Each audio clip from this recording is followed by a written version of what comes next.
Hi, I'm Ieva van Mikelsons. I'm one of 12 students participating in the Reach Lesotho program. And today I'm here with Dave Kranenburg. He's the Executive Director of Meal Exchange. So if you'd like to just give us some background on what Meal Exchange is. Definitely. Meal Exchange, we're a national charity and we work with students across the country to support, engage, educate them as they work to address hunger locally and achieve food security. What is your role in the organization? My role these days is Executive Director, which is about coordinating the day-to-day activities, the overall strategy, fundraising, building partnerships, coordinating the programs, just a bit of it all. So what was the organization like when you first started there? Well, to be honest, it was pretty much non-existent.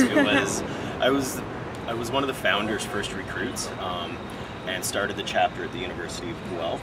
Back in '97 is when we started things going there, and in '98 is when we incorporated as a charity, and I sat on the board of directors of this new charity and helped build it slowly, and it was quite a different organization back then than it is today. What were the steps you took personally in developing the organization to where it is today?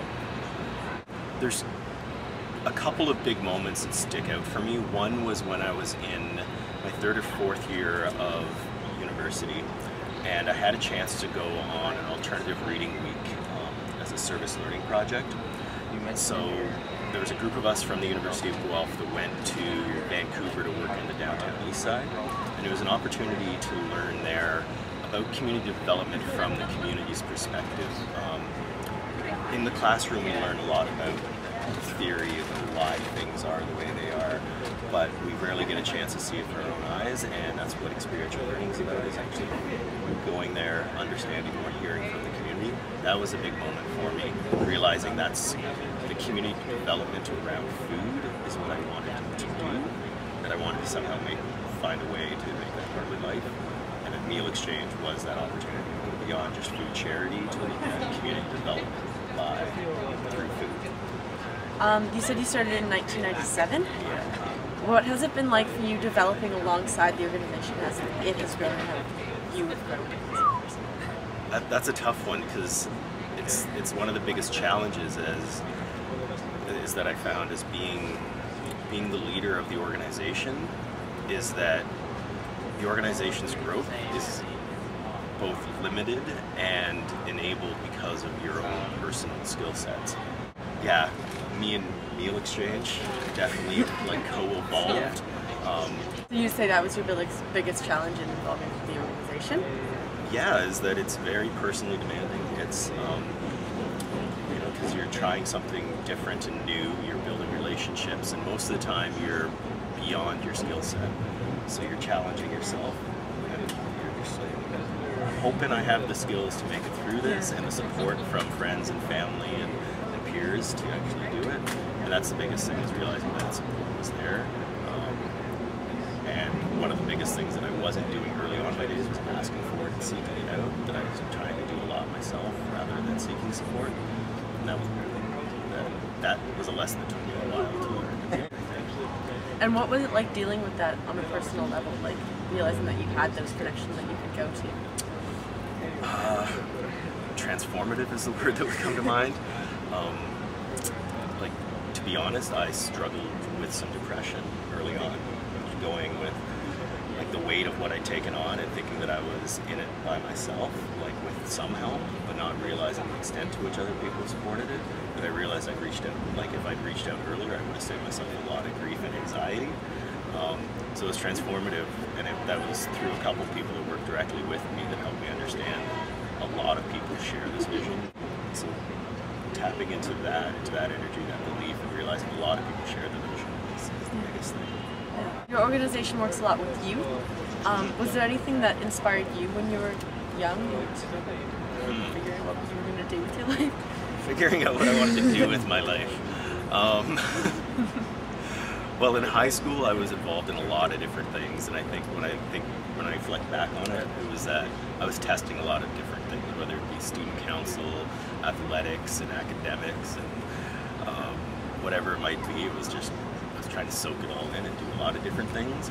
It wasn't until university that I ran into Meal Exchange and then had that experience in Vancouver, and a few other moments made me go, this is what I want to do. So what role do you think your education did have in developing you into who you are today?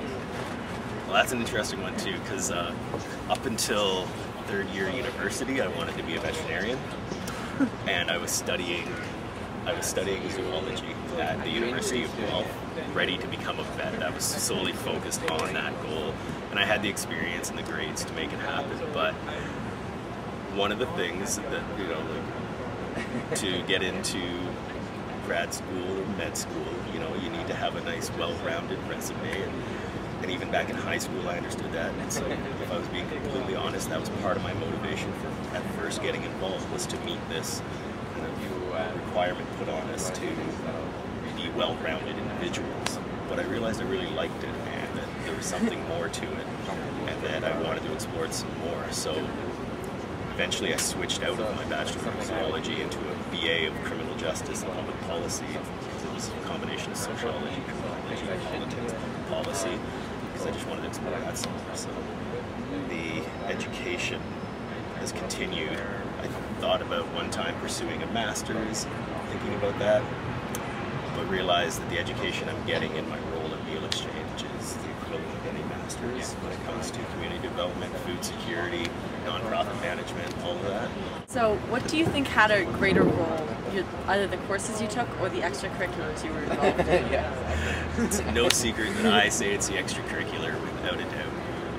My parents did not like this phrase I often gave them, which was that I don't let schooling get in the way of my education. They're like, well, why are we helping you through school then? I'm like, well, I'm getting quite the education. Where it's going to lead, I have no clear idea, but what I'm learning outside the classroom, because it was that service learning trip to Vancouver, it was my involvement with Meal Exchange, it was the skills I was developing but didn't realize at the time by being on the student union and involved in hall council. I developed a lot of skills in that are applicable later on. That's the most part of it's what I learned inside the classroom. So I know you personally have a Twitter. What role does social media play in your everyday life?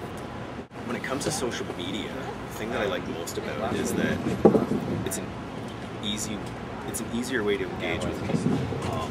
I check my Facebook and Twitter and email accounts regularly, constantly, and I think a lot of people do. It's about pockets of information. There's so much information out there related to every different issue, related to different levels of the issue, that it's hard to know all of it. But what you can know is who might know this stuff, and that's what Twitter, Facebook allows you to do. I'm by no means an expert on the food system. My education is continuing, but I know a lot of the different people that I can follow on Twitter and Facebook that can help me understand the issue. And then the people that follow Meal Exchange or me, I can relay that stuff too. So it's a way to just quickly get that network out there. The other thing I like about it is it stops us from thinking of ourselves just as an organization and thinking more in terms of a network of people working for societal change. What role do you think social media will have on inspiring youth or aiding youth to become involved in their own communities?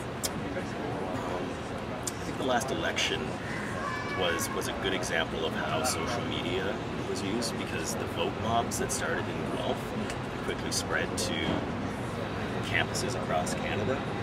The news spread because of social media and how connected students are and youth are to one another. So, they heard of something great here and it inspired action here. So it's more of a way to inspire great ideas across the country really quickly. It can happen. If you could have one piece of advice for a young person who wants to make a change in their community or their country or world, what do you think that would be? One piece of advice, eh? I'd say that it would be to explore and to educate yourself. That people of all ages often refer just to their own experiences and think that they have the best idea out there on how to approach a problem. The reality is it comes through conversations with other people and seeking out advice and guidance. So changes big and small come from building relationships with multiple people. That's the biggest thing. It needs to be a collection of people working together rather than one or two people saying, I have a solution. Thank you so much to Dave Kranenburg. You are such an inspiration. If you want to find links to Dave's Twitter as well as my Twitter, please visit the links in the description. And for more information on Meal Exchange, please visit www.mealexchange.com. And for more information on Reach Lesotho, please visit www.reachlesotho.com. Again, all of these links will be in the description.